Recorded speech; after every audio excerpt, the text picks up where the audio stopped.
हाँ छात्रों, आज हम राष्ट्रभाषा और राजभाषा के अंतर को पढ़ेंगे, समझेंगे। देखिए, आप लोग जानिए कि भारत की स्वाधीनता से पहले हिंदी में राजभाषा शब्द का प्रयोग नहीं मिलता है।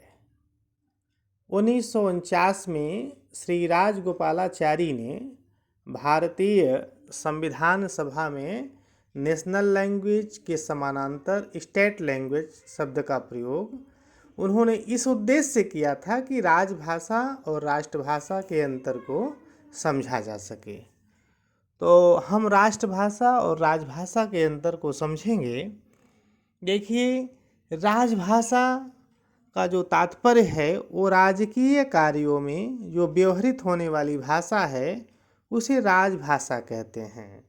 एक तरीके से इसका सामान्य अर्थ है राजकाज की भाषा। और राष्ट्रभाषा क्या होती है? राष्ट्रभाषा का अभिप्राय है राष्ट्र की भाषा या समूचे राष्ट्र में प्रयुक्त होने वाली भाषा। और सरल शब्दों में समझिए तो देश के आम लोग जिस भाषा में आपसी बातचीत, विचार विमर्श और लोक व्यवहार करते हैं वही राष्ट्रभाषा कहलाती है। ठीक है। और जानिए कि यह जनता की भाषा है। और राष्ट्रभाषा की और क्या विशेषता होती है? इसका शब्द भंडार समृद्ध होता है।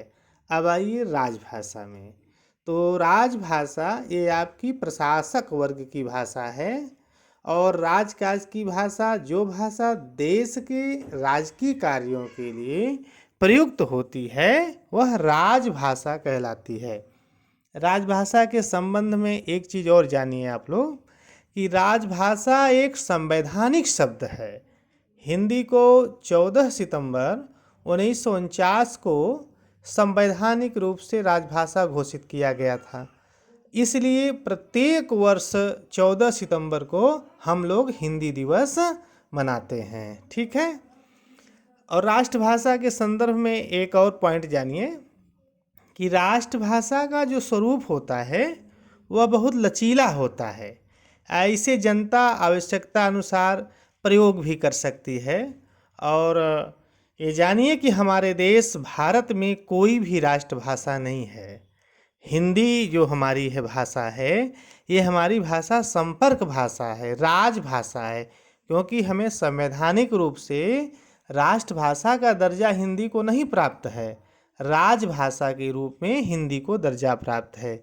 लेकिन हिंदी लगभग 44-45% पूरे भारत में बोली जाती है। इसलिए हम कह सकते हैं कि हिंदी हमारे भारत की संपर्क भाषा है।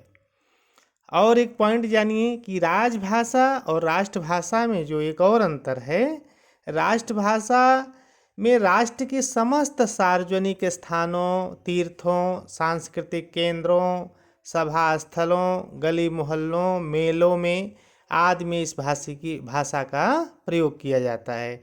जबकि राजभाषा का प्रयोग 4 दीवारी कार्यालयों तक ही सीमित है। तो ये अंतर है राजभाषा और राष्ट्रभाषा में।